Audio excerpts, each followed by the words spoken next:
विश्व का इतिहास इस बात का साक्षी है कि यहाँ उदारता की प्रतिमूर्ति के रूप में जहाँ कई महामानवों ने जन्म लिया, वहीं दूसरी ओर एडोल्फ हिटलर, मुसोलिनी, कारबजे और इवाना जैसे दुर्दांत क्रूर शासक भी इसी विश्व में पैदा हुए।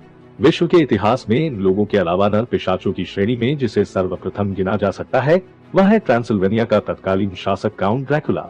आज हम इसी नर पिशाच के बारे में आपको बताने जा रहे हैं। उससे पहले आप सभी से निवेदन है कि हमारे चैनल को सब्सक्राइब जरूर कर लें, इससे हमको मोटिवेशन मिलता है। काउंट ड्रैकुला सन 1430 में ट्रांसिल्वेनिया के पहाड़ी प्रदेश का शासक बना। उसने उस क्षेत्र पर लगभग 46 वर्ष तक शासन किया। अपने 46 वर्ष के शासनकाल में उसने ऐसी अमानवीय क्रूरताएं बरती की। इतिहासकारों ने उसे लाद देरल अर्थात मानव शरीर को छेदने वाला तक कह डाला। काउंट ड्रैकुला का अपना स्वभाव विचित्र था। वह जिस किसी भी व्यक्ति पर प्रसन्न हो जाता था, उसे सजा देने के वास्ते वह नए से नया क्रूरतम तरीका खोज निकालता था। इस संबंध में उसे यदि क्रूरता अन्वेषक की संज्ञा दे तो अतिशयोक्ति नहीं होगी। काउंट ड्रैकुला के मनोरंजन करने का तरीका भी बड़ा क्रूर था। वह लोगों को लकड़ी के आदमकद खूंटों पर कीलों से ठुकवा देता था और उनकी पीड़ा व तड़प को देखकर बहुत प्रसन्न होता था। ऐसे लोगों में गरीब या अपरिचित लोग ही नहीं होते थे, बल्कि उसके अंतरंग मित्र तथा संबंधी भी होते थे। ट्रांसिल्वेनिया का यह क्रूर शासक प्राय अपने राजमहल में लोगों को प्रीतिभोज दिया करता था। लोग उसके इस प्रीतिभोज में शामिल तो होते थे, किंतु अत्यंत डरे डरे और तथा सहमे हुए से। भोज की बड़ी मेज के चारों ओर काठ की बनी सूलियों पर वे जीवित अंगे यातना और पीड़ा से चीखते चिल्लाते रहते थे और उन्हें देखकर ड्रैकुला बड़ा आनंद विभोर होता हुआ भोजन करता रहता था। सड़ी हुई लाशों और बासी रक्त की सड़ांध भारी बदबू में ड्रैकुला को अत्यंत मार्मिक सुगंध का अनुभव होता था। हर शासक के दरबार की अपनी एक परंपरा होती है। काउंट ड्रैकुला के दरबार की भी अपनी विचित्र परंपरा थी। ड्रैकुला के दरबार में भी सूलियों पर जीवित झुके हुए कराहते चीखते हुए लोगों को देखा जा सकता था। दीवारों पर टंगे लोग इधर चीखते चिल्लाते रहते, उधर वह अपने मंत्रियों सरदारों से शासन प्रबंध के विभिन्न पहलुओं पर विचार करता रहता था। काउंट ड्रैकुला के बड़े से बड़े दरबारी सहमे और डरे रहते थे, क्योंकि उससे जरा भी विरोध या रुचि दिखाने का अर्थ था कि उनकी भी वही दशा होगी जो पर टंगे लोगों की हुई है। एक बार काउंट ड्रैकुला का दरबार लगा था। दरबार कक्ष में टंगे मुर्दा लोगों के लाशों से सिर को बुरी तरह से चकराने वाली बदबू आ रही थी। तभी उसके एक अत्यंत विश्वासपात्र मंत्री के मुंह से गलती से निकल गया कि इन लोगों में से बदबू आती है। उसने राजा को परामर्श भी दिया कि दरबार की बजाय कि एकांत में ही इन लोगों को टंगवाया जाए, जिससे दरबारियों को इस दुर्गंध का सामना न करना पड़े। मंत्री ने यह परामर्श विनम्रता पूर्वक व स्वाभाविक तरीके से दिया था।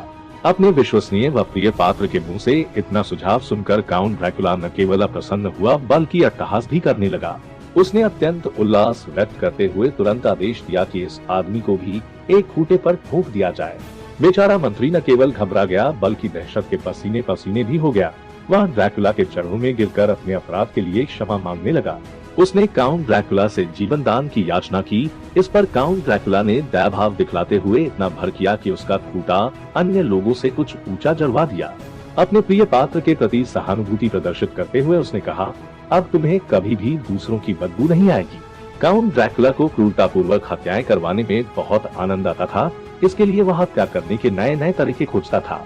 इन तरीकों में वह इस बात का विशेष ध्यान रखता था कि किस किस तरीके से व्यक्ति को अधिक से अधिक कष्ट पहुंचाया जा सकता है तथा स्वयं को किस प्रकार से आनंद आ सकता है।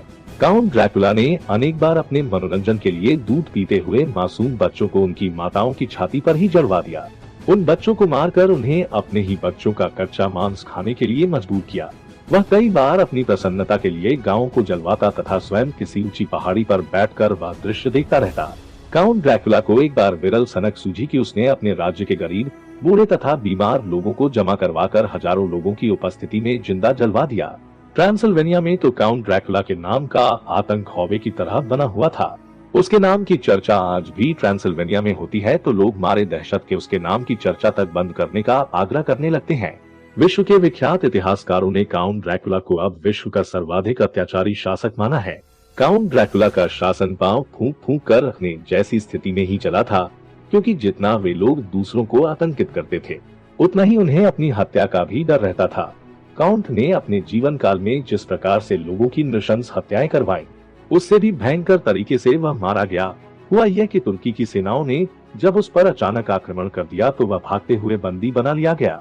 उसके शरीर से रोज मांस का एक टुकड़ा काट लिया जाता और वही उसे कच्चा खाने के लिए मजबूर किया जाता था।